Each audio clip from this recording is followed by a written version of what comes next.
Batang Quiapo, anong panama sa totoong istorya ng buhay ko sa Lako? Nilakbay ko yung katotohanan ng mag-isa kahit malayo. Hanggang nakita ko't nakasalubong yung mga tunay na mga guro. Kaya ngayon, bitbit ko yung mga tunay na mga payo. Yung tent, ginagawa ko raw pistuhan.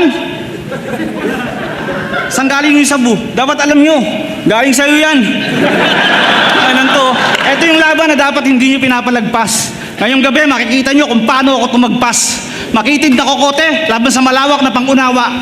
Mababaw na pag-iisip, laban sa malalalim kong talata. Ito na yung oras mo, wala ka ng pagkakataong lumaya. Ako'y natutong pumatay pero di pinag-aralan ng maawa. Lift up, gang! Wala nang marami pang atake. Rekta na tayo sa patutunguhan. Wala nang pero dahil, okay nang inan to. Wala nang marami pang paandar. Rekta na tayo sa mangyayari. Wala nang sorry dahil alam niyong matagal nang ubos yung pasensya ko mga pare. Kalapastanganan man sa paningin ng iba, wala na akong magagawa. Kaya itigil mo na yung pagra-route, tangina mo, wala ka mapapala. Masakit man, pero alam mong isa ka sa mga walang bilang nakalahok. Tapos sasabay pa yung mga putang inang mga hurado na bugok.